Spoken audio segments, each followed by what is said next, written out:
Mahal sekali, dan mahal sekali, Iya, sangat iya. sangat eksklusif, sangat Iya, jarang iya. yang mendapatkan. Mm-mm. Semenjak abad 15, dimulai dari masa Turki Utsmani, ditemukanlah cara baru, yakni menggunakan hibrid. Hibrid, Iya, ya, iya, iya. hibrid sesuai dengan maknanya itu adalah mengantar panas.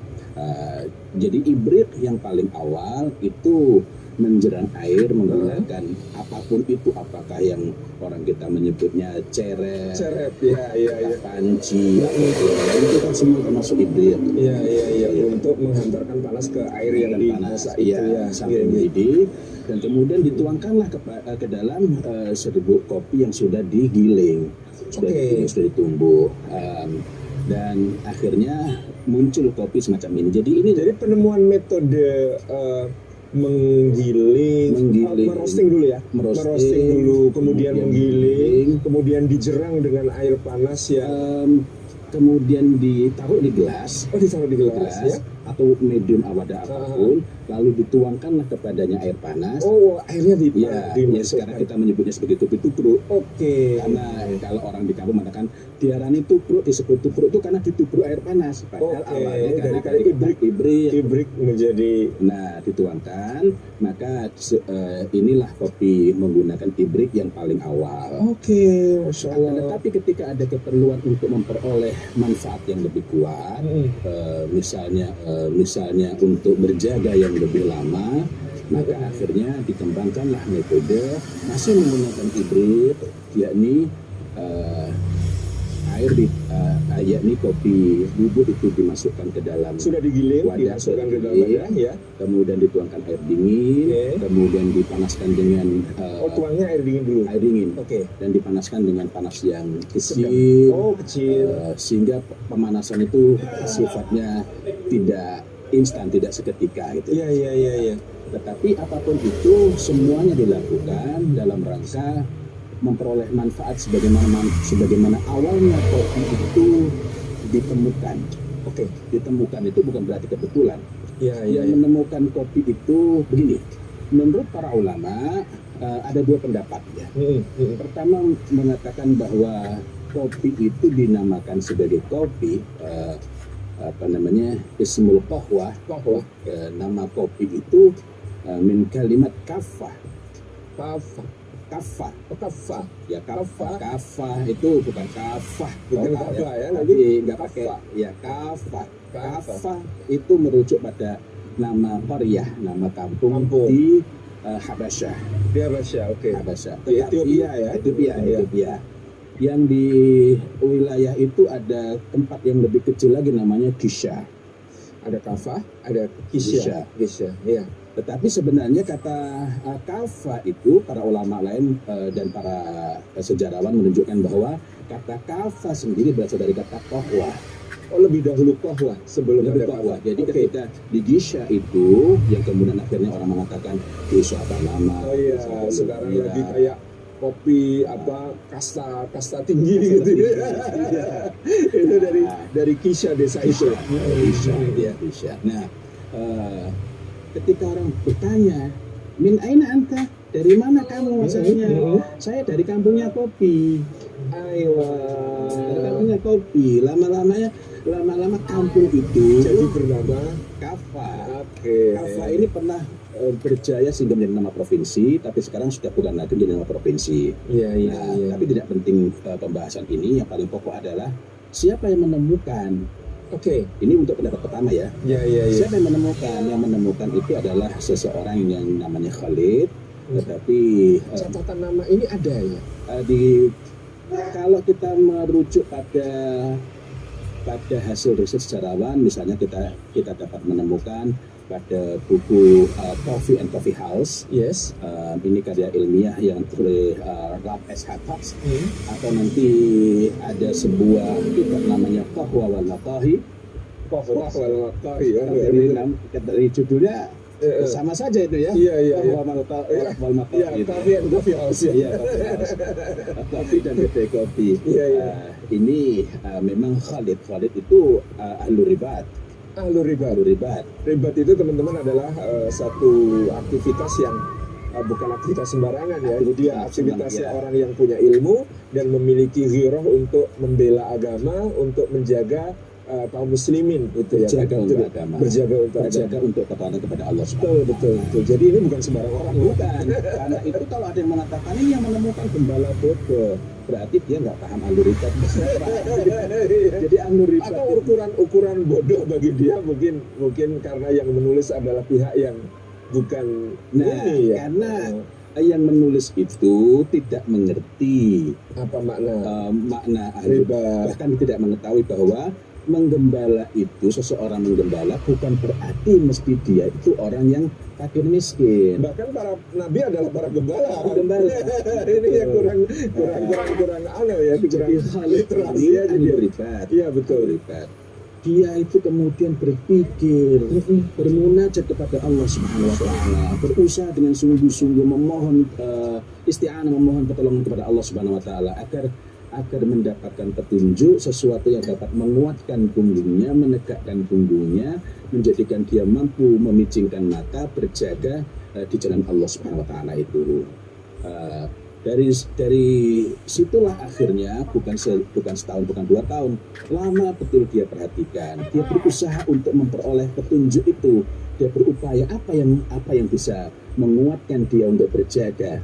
Sampai suatu hari dia lihat kambing yang habis makan satu tanaman, satu pohon itu, makan apakah buahnya yang merah ataukah daun-daunnya. Ini kelihatannya lebih gesit, bukan berjoget ya.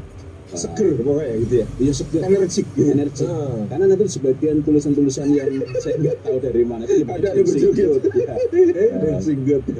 Kambing yang berjoget. Enggak. Dia lihat, karena dia ahli ribat, orang berilmu. Berarti ini ada sesuatu. Jadi perlu ditelisik. Kenapa kok bisa begini gitu. Akhirnya kan dipersempit. Makan apa saja tadi. Kemudian dia coba lagi. Ternyata bukan makan ini, kan habis makan ini ya. Ya. Ternyata yang bikin lebih gesit itu kalau makan yang ini. Iya. Dan betul-betul ada keterkaitan ya. Keterkaitan. Bukan ada kesalahan logika kosong kargo belum. Bukan kebetulan. Iya, betul. Dari sana dia mencoba dari daunnya. Jadi ingat di Sumatera baru ada kopi kawah daun gitu ya. Ternyata daun memang juga bermanfaat ya. Betul, karena kalau dari sisi lain daun kopi itu kaya mangiferin. Jadi untuk orang yang diabetes misalnya, jangan ambil gula ya. Ambil pemanis lain yang itu sangat bagus untuk orang yang memiliki diabetes. Mangiferin. Kandungan mangiferin di dalam daun kopi itu sangat bagus. Tapi kalau ada orang habis minum kopi kebanyakan kafein sehingga gemetar, sakit perut, pelilit, nah yang diperlukan ialah dia meminum rendaman atau sekarang bisa disebut sebagai tehnya dari dagingnya kopi dan kulitnya yang sudah dikeringkan, namanya kaskara. Nah, tapi kembali lagi.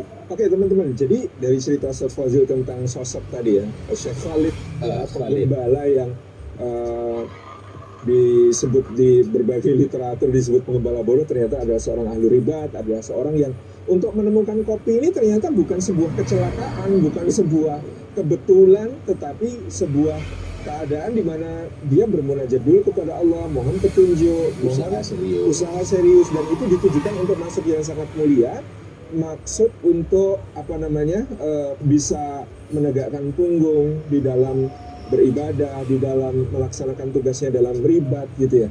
Artinya nih, ya, dan membela agama. Ini artinya kopi ini memiliki asal muasal yang sangat mulia, sangat ideologis dan ditujukan untuk pengabdian kepada Allah SWT.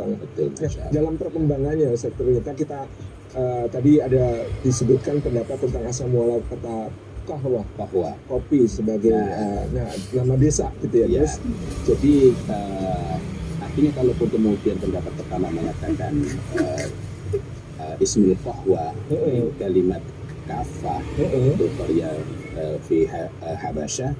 Jadi nama kopi itu dari kata kafah, sebuah kampung yang ada di Habasyah, dan nama itu pun awalnya kalau dari kata kahwa sendiri, yang kata kahwa itu bermakna kekuatan, dan itu nanti akan terlihat dari apa sih zat yang disebut-sebut ketika orang mengatakan ini lebih kuat?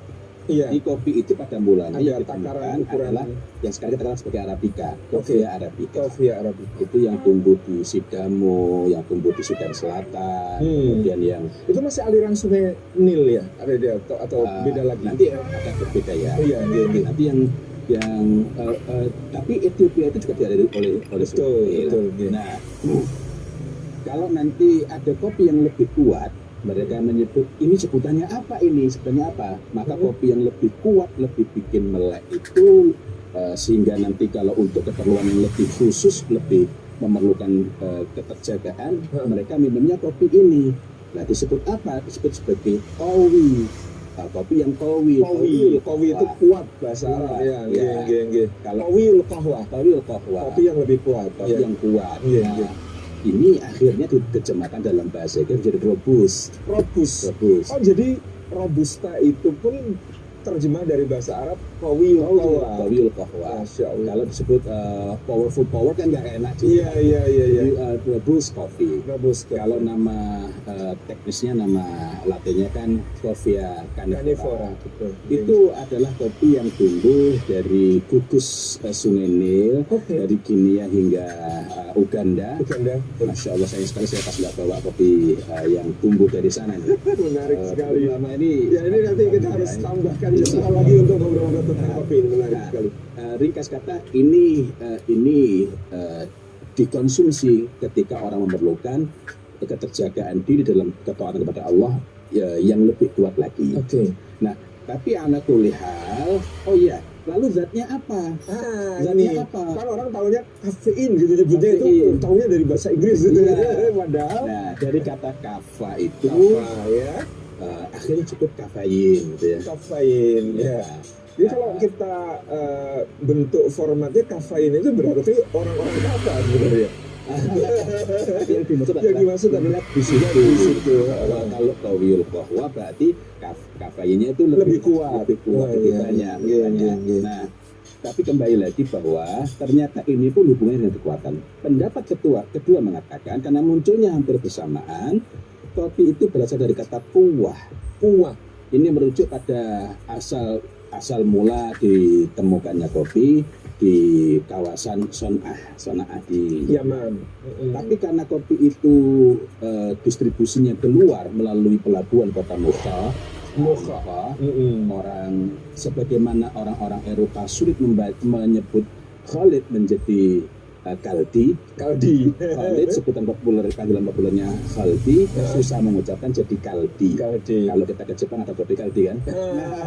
Iya. Oh, itu dari nama Nama kopi itu.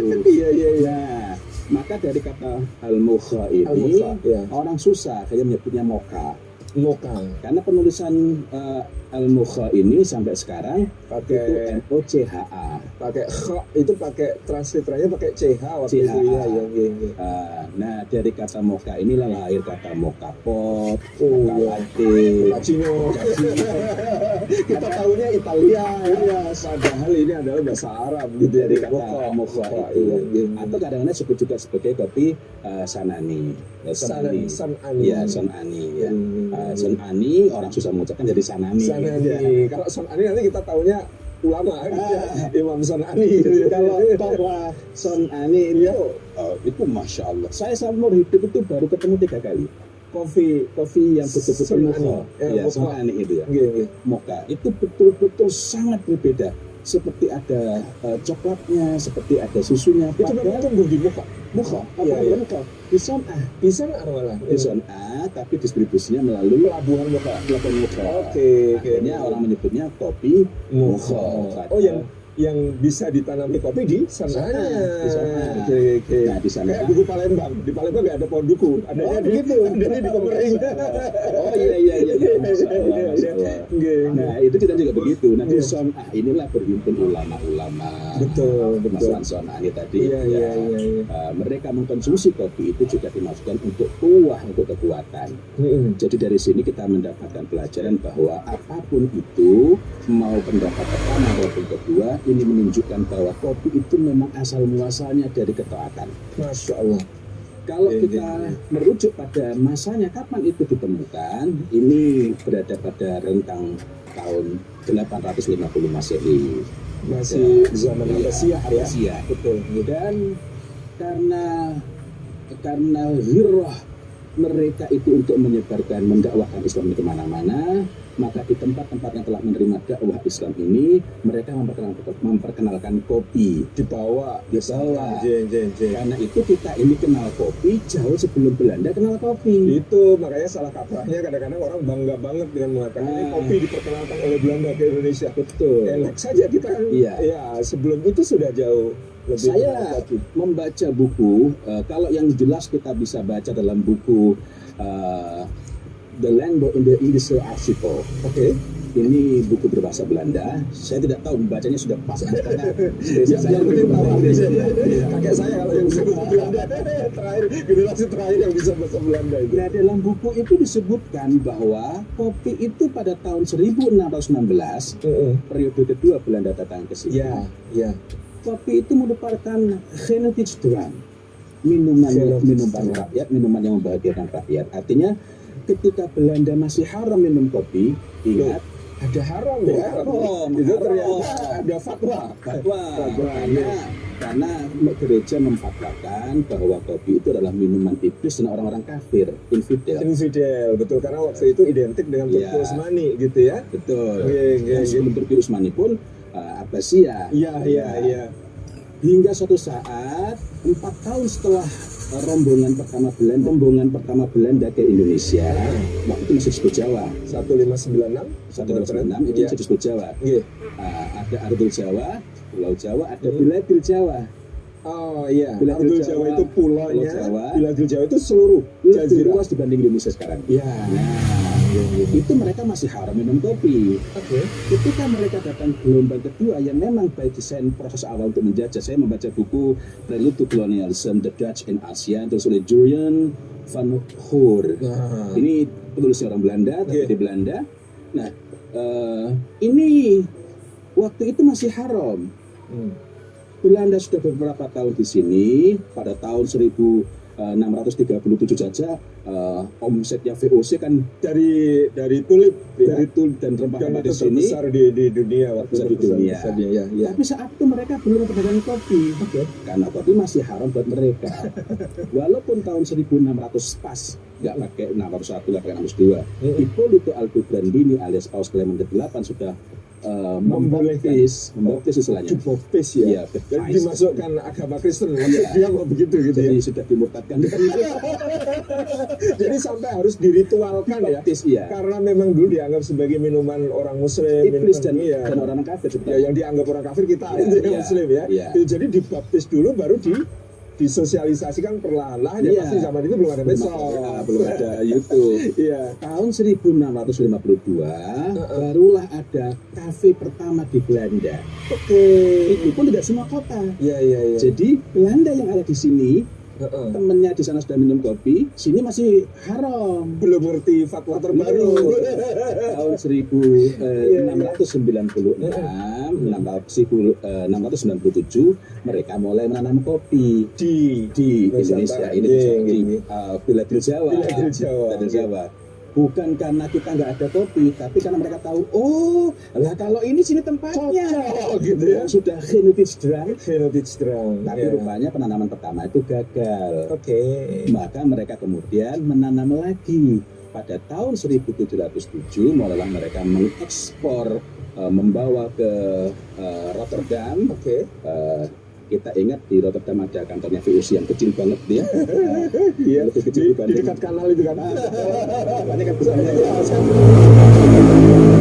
Di situ ditempatkan kopi itu, lalu diekspor ke negara-negara Eropa lain. Karena mereka kenalnya itu dari Jawa, maka sampai sekarang kalau kita ke Jerman, ke Amerika, do you want to Java? Mau minum kopi? Nah, Java itu artinya kopi. Dan Jawa waktu itu identik dengan Islam.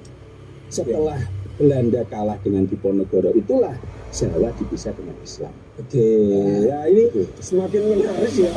Kita tentang kopi, tapi kita waktunya juga terbatas. Jadi insya Allah kita nanti lanjut ya. Kita lanjut tentang obrolan tentang sejarah kopi yang luar biasa ini. Saya jadi ingat satu hal ya, kalau di hobi perkerisan itu ada keris-keris Tangguh Tuban. Tangguh Tuban ini masa kejayaannya sekitar tahun 1500-an. Dan itu keris Tangguh Tuban itu ada pamor namanya Sekar Kopi.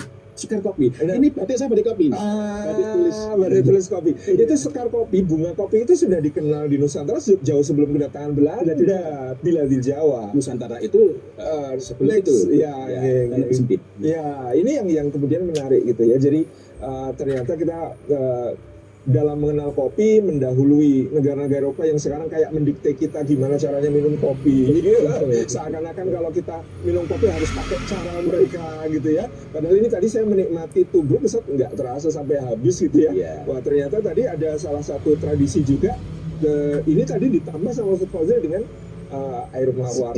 Ini nanti kita akan bicarakan lebih lanjut tentang berbagai macam racikan-racikan kopi. Kita ketemu lagi insya Allah di kesempatan mendatang, masih di channel kita Menjelajah Budaya Meneguhkan Makna. Matur nuwun sangat Ustaz.